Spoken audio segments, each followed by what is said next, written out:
Bonjour tout le monde, présentation de la station d'énergie de la société Novo. C'est un produit qui m'est envoyé par la société pour un test vidéo. Si vous intéresse, vous avez tous les liens en description de la vidéo. À savoir que c'est un produit que je teste depuis plusieurs mois.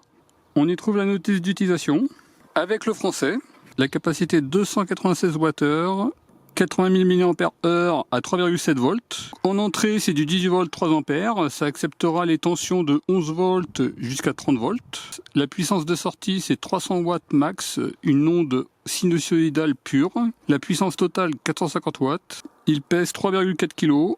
Un chargeur 220 volts. C'est du 18 volts 3 ampères, 54 watts au maximum. Une prise allume-cigare de voiture. Une housse de rangement. Et la station d'énergie. Les boutons pour allumer, avec le niveau de batterie sur 5 niveaux. Quand vous allez activer les différentes prises, vous avez des petits icônes. Et si vous maintenez, vous l'éteignez. Ici, la prise pour charger la station, vous avez 3 possibilités. Avec le chargeur inclus sur prise 220 volts, il suffira simplement de venir vous connecter ici. Sur une prise 12 volts, par exemple dans votre véhicule, vous venez vous connecter ici. Ou avec panneau solaire avec une tension de 11 jusqu'à 30 volts. Là, c'est un panneau solaire 18 volts. Par défaut, je ne peux pas me connecter, mais ils fournissent avec le panneau solaire des petits adaptateurs, dont celui-ci. Et là, je peux me connecter.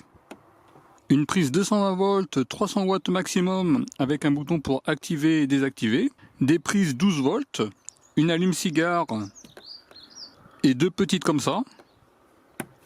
Également pour activer et désactiver. Et ici les prises USB, avec une prise USB-C de 45 watts au maximum, une USB-A très rapide, 18 watts au maximum, et deux USB-A rapides avec 2,4 ampères au maximum. Les entrées et les sorties d'air, et là vous avez une petite lumière, il faut déjà allumer le produit, avec différents modes. Surtout si vous avez activé des prises, pensez à bien les désactiver si vous n'utilisez pas. Il peut y avoir de la consommation résiduelle. A noter que la prise USB-C est une prise de sortie, mais également d'entrée. C'est-à-dire que vous allez pouvoir charger la station en vous connectant ici. Et à noter que les charges sont cumulatives. Si vous connectez ici et ici en même temps, vous allez charger plus rapidement l'appareil.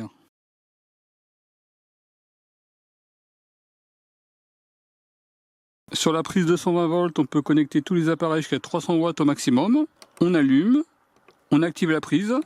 Chauffage 500 watts, là ça va poser problème étant donné que c'est 300 watts au maximum, vous ne devez pas reproduire. Il s'est même pas allumé. Un petit batteur de cuisine 350 watts, 300 watts au maximum, là ça peut poser problème. Comme il consomme en réalité moins que 350 watts, ça fonctionne.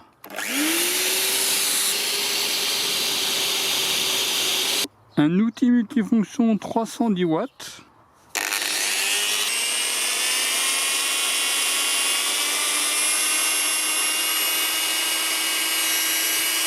Un autre outil, on est sur du 300 watts.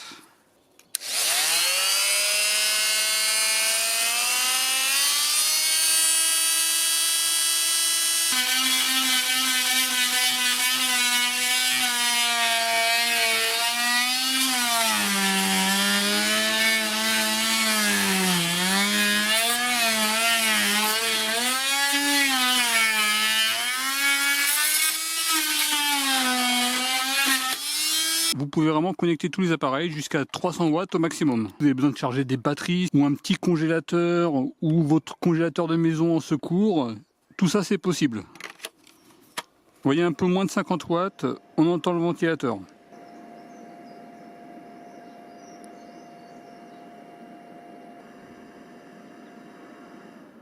Sous les 40 watts, le ventilateur se coupe.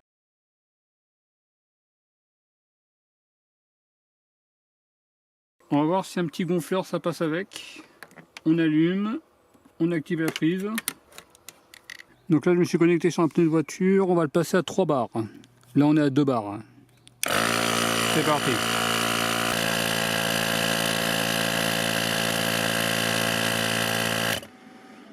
On va tester avec un autre gonfleur également pour être sûr.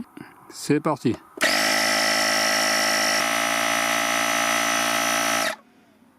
Au niveau des éléments 12 volts, pas de problème. On va faire un petit test charge solaire. C'est un panneau solaire 18 volts 120 watts. Le produit il est totalement déchargé. Vous voyez, je ne peux pas me connecter directement. Mais avec le panneau solaire, il y a tout un tas de petits adaptateurs, dont celui-ci, qui correspond au produit. 9h36 du matin, on est le 23 mars. On est sur une belle journée et il n'y a aucun nuage. Allez, c'est parti, je me connecte. Et là, vous voyez, la charge démarre. Il est 14h, vous voyez, il y a 3 cubes fixes, c'est-à-dire que là, on est au-delà de 60% de charge. Alors, il est 16h50 et c'est terminé. Vous voyez, c'est pleinement chargé.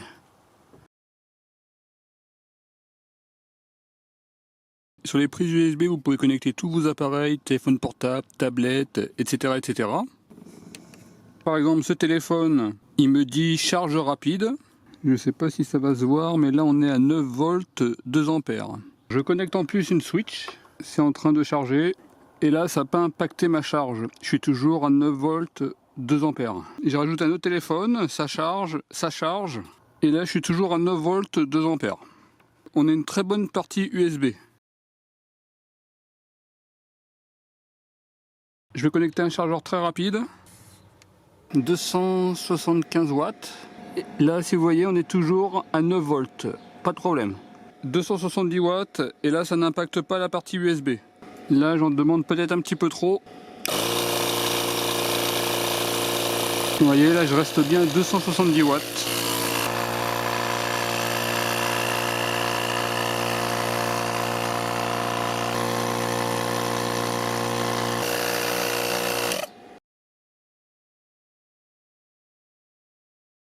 On va voir si je peux charger tout en déchargeant.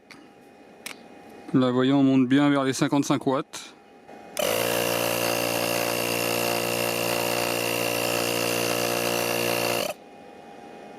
Voilà, ça demande un petit peu trop, vous avez vu? Là, ça a coupé. En tout cas, on peut charger tout en déchargeant. Alors, est-ce que c'est bon pour la batterie ou pas? Je sais pas. En tout cas, ça fonctionne.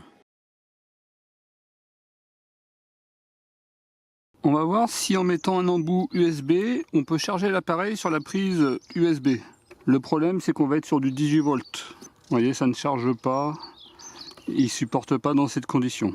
Il a un petit panneau solaire avec des prises USB. On va voir si je peux charger ici. Là, ça charge. Ce panneau solaire, il a une sortie USB. On va voir si c'est compatible. Donc là, je me connecte. Et ça charge. Panneau solaire 5 volts 3 ampères. Et là, j'envoie du 5 volts 2,29 ampères. Sachez que c'est possible. Vous pouvez connecter un panneau solaire. Là, par exemple, c'est un 18 volts sur la prise DC directement. Et si vous avez un autre panneau solaire qui a des prises USB en sortie, vous pouvez venir directement vous connecter sur la prise USB-C. Et là, ça viendra maximiser la charge. D'ailleurs, on va vérifier tout de suite s'il prend bien les doubles charges. Pratiquement 60 watts ici. Et sur la prise 5,18 volts, 2,30 ampères. Elle accepte bien la double charge. Une sur la prise DC ici et une sur la prise USB-C. Vous retrouverez tous les résultats sur bricoscore.com pour cette station de charge et toutes celles que j'ai testées. La capacité annoncée 296 Wh. La capacité brute mesurée 361 Wh. La capacité nette mesurée 243 Wh. La capacité en mAh c'est 65 691 mAh, c'est-à-dire que vous pouvez charger 16,5 fois un téléphone portable avec une batterie de 4000 mAh. La puissance annoncée 300 watts. À 300 watts, avec un décapeur thermique, il aura fonctionné pendant 15 minutes. Et la station de charge est mise en arrêt de surchauffe. C'est-à-dire qu'à 300 watts, vous n'avez pas une utilisation en continu, c'est une utilisation limitée. Pareil, à 250 watts, le décapeur il aura fonctionné pendant 28 minutes. Et là encore, la station s'est mise en arrêt sécurité. À 250 watts, ce n'est pas une utilisation en continu. Par contre, à 200 watts, le décapeur aura fonctionné en continu jusqu'à la fin du test, pendant 1 h et 13 minutes. Faites attention, quand vous dépassez les 200 watts, il y a un risque de surchauffe de l'appareil et le fonctionnement risque de ne pas être en continu. Donc le ventilateur il est assez discret, on est sur du 58 décibels à 0 cm. Il n'y a pas d'avertissement batterie faible. Donc sur la prise 220 volts, le temps de charge est 6 h et 37 minutes en simple charge. En solaire, 7 heures et 10 minutes, là également en simple charge. Avec mon panneau solaire de 120 watts, la station elle aura pris en moyenne que 52 watts, ce qui est normal parce qu'on est limité à peu près sur les 54 watts. Sur une très belle journée, mon panneau solaire il est un petit peu surdimensionné et avec un panneau solaire moins puissant, on aurait eu les mêmes résultats. Vous avez les temps en fonction de la puissance de l'appareil que vous allez connecter. Par exemple, un appareil qui consomme 100 watts, il va fonctionner pendant 2 heures et 43 minutes. Un appareil qui consomme 300 watts, il pourra fonctionner pendant 0,81 heures. Attention, il ne va pas fonctionner en continu, il va y avoir des arrêts de sécurité. Si vous connectez un petit congélateur qui consomme, on va dire, à peu près 35 watts, il va fonctionner pendant 7 heures en continu. En réalité, étant donné qu'il ne va pas consommer en permanence 35 watts, il va fonctionner plus longtemps. Vous voyez, par exemple, mon frigidaire qui consomme 250 watts par jour, il peut le faire fonctionner pendant, on va dire, une journée. Ça peut faire une alimentation de secours pendant 24 heures.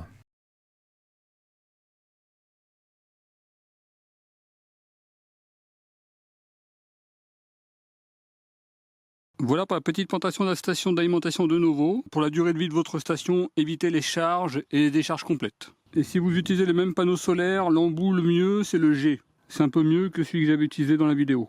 Au niveau des avantages, on est sur une onde sinusoïdale pure. On a différentes prises, 220 volts, 12 volts, USB. Sur la partie 12 volts, pas de problème au niveau des gonfleurs. On a plusieurs prises USB, dont 2 très rapides. On peut activer et désactiver individuellement les prises. Elle est petite, pas trop lourde. J'ai pas constaté d'autodécharge, sauf si vous oubliez de désactiver les prises. Là, il peut y avoir une autodécharge, sinon j'en ai pas constaté. Vous pouvez connecter des panneaux solaires de 11 jusqu'à 30 volts. Il accepte la double charge, c'est-à-dire que vous pouvez charger l'appareil encore plus rapidement, dont la possibilité de mettre 2 panneaux solaires. En une journée de soleil, on peut charger l'appareil. Au niveau des points négatifs, il ne tient pas les 300 watts en continu. On n'a pas le pourcentage de batterie. Quand on connecte des appareils, on ne sait pas la puissance consommée et la puissance restituée. Et il n'y a pas de petite lumière au niveau des boutons qui permettrait de voir tout de suite si elles sont activées ou pas. Donc si ce produit intéresse, vous avez tous les liens en description de la vidéo. Normalement, il y aura des réductions supplémentaires AliExpress. En tout cas, je vous remercie d'avoir regardé cette vidéo et je vous dis à très bientôt. Au revoir.